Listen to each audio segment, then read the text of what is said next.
Auto industry की शुरुआत लगभग 5000 साल पहले पहिए के आविष्कार के साथ में शुरू हुई थी।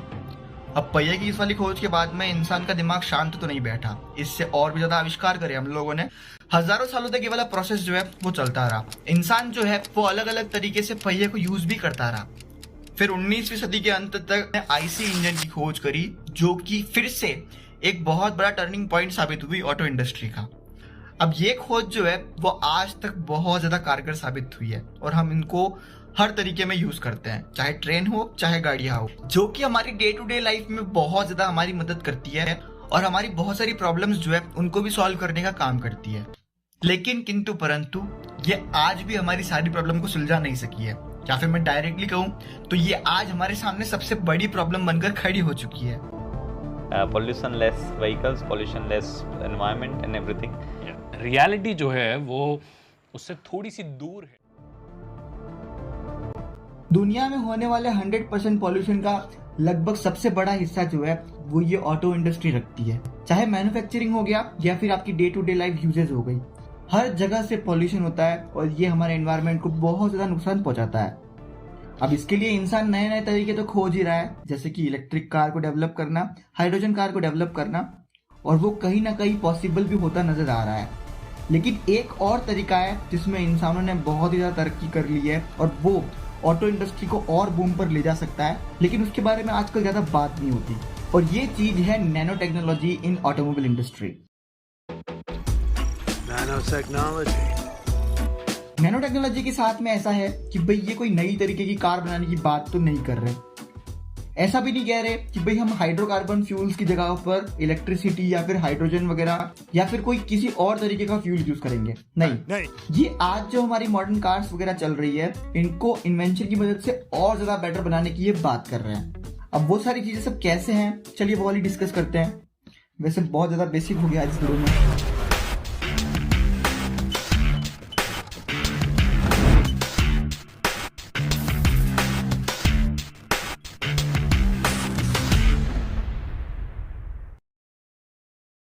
अब वीडियो में आगे बढ़ने से पहले सबसे पहले नैनो साइंस क्या होती है वो भी तो समझ लो। वही नहीं पता आगे नैनो साइंस क्या पढ़ोगे।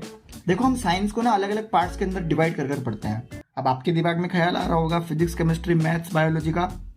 जी हाँ, हम वैसे भी उसको पढ़ते हैं, लेकिन नहीं, यहाँ पर मैं बात कर रहा हूँ पार्टिकल के साइज की बेस पर साइंस को। देखो, हमारे आसपास जितनी भी चीजें हैं वो सभी ऐसे छोटे छोटे स्ट्रक्चर, छोटे छोटे कणों से मिलकर बनी होती है, जिनको हम नॉर्मल भाषा के अंदर एटम बोलते हैं। एटम आपस में जुड़ते हैं और मॉलिक्यूल का निर्माण करते हैं, और ये मॉलिक्यूल्स आपस में जुड़ते जुड़ते एक बहुत बड़ी चीज का निर्माण कर देते हैं हमारे आसपास में। अब जिन चीजों को हम भी नॉर्मल आंखों से देख सकते हैं या फिर हम माइक्रोस्कोप वगैरह की मदद से देख सकते हैं, वो सारी चीजें मैक्रो साइंस के अंदर आती है। लेकिन यहाँ पर कुछ ऐसे एटम्स भी है या फिर ऐसे मॉलिक्यूल्स भी है जिनकी साइज बहुत ज्यादा छोटी होती है और वो हम नॉर्मल आंखों से भी नहीं देख सकते, या फिर कहो तो भाई नॉर्मल माइक्रोस्कोप की मदद से भी उसको नहीं देख सकते। उसके लिए हमको सारी चीजें अलग से बनानी पड़ेगी, और इन्हीं सारी चीजों का अध्ययन करना कहलाता है नैनो साइंस।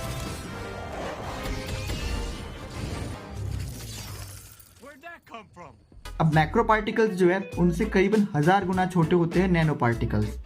वहीं पर इसका उल्टा, नैनो पार्टिकल्स की स्ट्रेंथ जो है वो मैक्रो पार्टिकल से करीबन 1000 गुना ज्यादा होती है। जितना छोटा है उतना ही ज्यादा मजबूत है ये। तो इसी वाली चीज को यूज कर आज जो हमारे पास में बहुत सारे रेयर एलिमेंट्स हैं जिनको हम भाई देख ही नहीं सकते, जिनको प्रैक्टिकल लाइफ में यूज भी नहीं कर सकते, वो सब इस नैनो साइंस की मदद से आसानी से यूज बनाएंगे। अब आते हैं हम गाड़ियों के ऊपर। गाड़ियों में नैनो साइंस कहाँ पर यूज होगी? देखो, गाड़ियों की आजकल सबसे बड़ी प्रॉब्लम है पॉल्यूशन। गाड़ियों में हाइड्रोकार्बन फ्यूल का यूज किया जाता है, सबको पता है, और ये हाइड्रोकार्बन फ्यूल जो है ये ऑक्सीजन की मदद से गाड़ी के इंजन में जलते हैं और बाद में हानिकारक गैसें वातावरण के अंदर छोड़ जाते हैं, जिसमें सबसे बड़ा एग्जाम्पल है CO2। CO2 हानिकारक गैस है, लेकिन इससे भी हानिकारक गैस कार्बन मोनोऑक्साइड भी हम गाड़ियों की मदद से छोड़ते रहते हैं वातावरण के अंदर, जिससे वातावरण को बहुत ज्यादा नुकसान पहुंचता है। वातावरण को क्या, आपको भी बहुत ज्यादा नुकसान पहुंचने वाला है उससे। अब नुकसान तो मैंने बता लिए, अब सॉल्यूशन की बात करता हूँ जो कि नैनो साइंस हमको देगी। अब इन वाली गैसेस का जो पार्टिकल का साइज है वो बहुत ज्यादा छोटा होता है, नैनो स्ट्रक्चर के होते हैं बेसिकली, जो कि हमारे नॉर्मल फिल्टर्स वगैरह जितने भी होते हैं उनको ये आसानी से डिच मार लेते हैं। मैक्रो साइंस वाली चीजें इन वाली गैसेस का कुछ भी नहीं उखाड़ सकती बेसिकली। तो उसके लिए नैनो साइंस के अंदर ऐसे नैनो फिल्टर्स का डेवलपमेंट करा गया है जो कि इन गैसेस को आसानी से पास भी नहीं होने देते। नैनो फिल्टर की स्ट्रक्चर जो है उसके बीच में से गैप बहुत कम होता है, जिससे यहाँ पर जो ये नैनो स्ट्रक्चर वाली जितनी भी गैसें हैं जिनका साइज बहुत ज़्यादा कम होता है वो भी इसमें से आसानी से पास नहीं कर सकती। इन वाले फिल्टर्स को हम गाड़ियों के एग्जॉस्ट सिस्टम के अंदर यूज़ कर सकते हैं। वहाँ पर इन फिल्टर्स को लगा देने के बाद में जितनी भी हानिकारक गैसें गाड़ियों के एग्जॉस्ट से निकलेगी उसको हम वातावरण में नहीं छोड़ेंगे, बेसिकली वहीं पर उस फिल्टर की मदद से उसको कलेक्ट कर लेंगे और बाद में इन वाले गैसेस के जो पार्टिकल होंगे उनको या तो डिस्चार्ज कर दिया जाएगा या फिर किसी और तरीके से इनको हम यूज़ कर सकते हैं कुछ और चीज़ बनाने में। साथ ही में नैनो साइंस ने नैनोबॉट्स नाम करके भी चीज़ें बना कर रखी हुई है। ये नैनोबॉट जो है वो ऐसे हवा में छोड़ दिए जाते हैं और हवा में जाने के बाद में जितनी भी हानिकारक गैसें होती है उनके एटॉमिक स्ट्रक्चर को आसानी से तोड़ देती है। बाद में कार्बन अलग हो जाता है और हाइड्रोजन वगैरह जो है वो ऐसे अलग हो जाता है और उनको अलग अलग तरीकों से यूज जो है वो करा जा सकता है। तो पॉल्यूशन को कम करने के लिए नैनो साइंस हमको दो तरीके देती है, नैनोबॉट्स और नैनो फिल्टर, जिससे गाड़ियों से निकलने वाले पॉल्यूशन को कम करा जा सकता है। साथ ही में दूसरी बड़ी प्रॉब्लम आती है ऑटो इंडस्ट्री की, माइलेज। देखो माइलेज से भी हम पॉल्यूशन को थोड़ा बहुत रिलेट कर सकते हैं। अगर आपकी गाड़ी माइलेज ज्यादा देती है तो भाई उसका मतलब ये हुआ कि भाई आपको पर किलोमीटर कम पेट्रोल यूज करना पड़ता है, लेकिन अगर आपकी गाड़ी का जितना माइलेज कम होगा उतना आप पर किलोमीटर में ज्यादा फ्यूल यूज करोगे। अब ये माइलेज की समस्या सुलझाएंगे कैसे वो समझो। अगर आपको आज के टाइम में कोई भी गाड़ी बनानी है तो भाई उसके लिए सबसे सोफिस्टिकेटेड मेटल जो है वो स्टील या फिर एल्यूमिनियम निकल कर आता है। इन दोनों चीजों से हम गाड़ी को आसानी से बना सकते हैं। अब स्टील को यूज करने में ना कोई दिक्कत नहीं है, एकदम सोफिस्टिकेटेड है जैसे कि मैंने बोला, लेकिन इसकी एक सबसे बड़ी प्रॉब्लम है इसका वेट। देखो इसका वेट बहुत ज्यादा होता है जिससे गाड़ियां भारी हो जाती है। अब भारी हो जाएगी तो भाई माइलेज तो कम ही देगी, जितनी ज्यादा भार है तो भाई गाड़ी का माइलेज कम होगा, एकदम बेसिक साइंस की बात है। लेकिन नैनो साइंस जो है वो इस वाले रूल को पलट देती है। नैनो साइंस ने एक चीज की खोज करी है जिसका नाम है ग्रिफिन। ग्रिफिन जो है वो कार्बन का ही एलोट्रॉप है। बेसिकली आप इसको कार्बन फाइबर भी समझ सकते हो।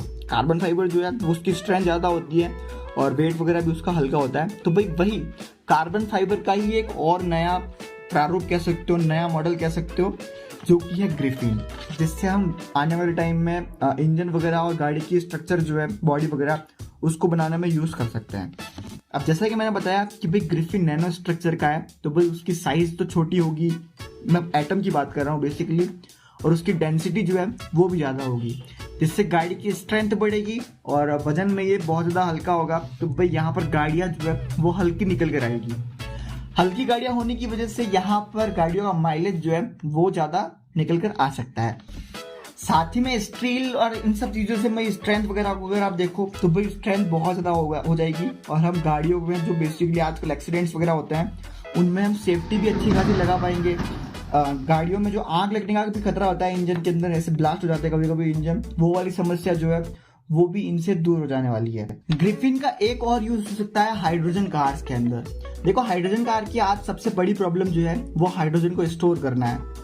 हाइड्रोजन स्टोर करने के लिए भाई हमको सिलेंडर्स चाहिए होते हैं और वो सिलेंडर्स जो है वो बना पाना बहुत ज़्यादा मुश्किल है। अगर बन भी जाते हैं तो फिर उनका साइज बहुत ज़्यादा बड़ा होता है और उसके अंदर हाइड्रोजन जो है वो भी बहुत कम स्टोर होती है, जैसे भाई हमको रेंज वगैरह के अंदर प्रॉब्लम हो जाती है कल के बाद में। लेकिन इस ग्रिफिन की मदद से ऐसे सिलेंडर बनाए जा सकते हैं जिनकी स्ट्रेंथ बहुत ज़्यादा है, साथ ही में ये हाइड्रोजन को भी स्टोर करने में बहुत ज़्यादा सक्षम होगा। वैसे मैंने स्ट्रक्चर की बात करी थी तो भाई नैनो साइंस के अंदर गाड़ी का स्ट्रक्चर जो है वो भी हम ग्रिफिन की मदद से बना सकते हैं, जिससे वेट हल्का हो जाएगा और बैटरी जो है वो लिथियम आयन की कम वजन के साथ में अच्छी रेंज आपको प्रोवाइड कर सकती है। अब ये सारी बातें ना अभी ऐसे हवा के अंदर है नैनो साइंस वगैरह की, लेकिन धीरे धीरे इसका आविष्कार होगा और हमारे सामने ये चीज़ें निकल कर आना शुरू हो जाएगी। आजकल ग्राफीन कोटिंग नाम करके एक चीज़ आती है, वो आपने सुनी होगी, तो वो भी बेसिकली नैनो साइंस के अंदर ही आता है। आप उसको भी समझ सकते हो आसानी से। अगर वो चीज़ हमारे सामने निकल कर आ चुकी है तो भाई ये वाली चीज़ें भी जल्दी हमारे सामने निकल कर आ जाएगी। तो बस ये थी nano technology in automobile industry, जो कि हम आने वाले टाइम में अच्छे तरह से यूज़ कर सकते हैं और इंडस्ट्री को रेवोल्यूनाइज कर सकते हैं। बाकी आपको कैसा लगा ये वीडियो आप बता सकते हो कमेंट सेक्शन के अंदर। बहुत टाइम बाद में वीडियो बनाया तो भाई प्लीज़ सपोर्ट वगैरह करना। रीच वगैरह ऐसे कम सी होगी तो शेयर वगैरह आप अपने दोस्तों के साथ में कर सकते हो। बाकी और डीप तरह के इसी तरह की वीडियोस चाहिए तो भाई कमेंट वगैरह कर बताओ, मैं आपके लिए और भी वीडियोस बनाते जाऊंगा। और इस बार मैं ना थोड़ा ऐसे डीपली घुसूंगा इसके अंदर और आपके सामने वीडियो लाने वाला हूँ, तो भी आप उसके लिए सब्सक्राइब कर सकते हो। जय हिंद, जय भारत, धन्यवाद।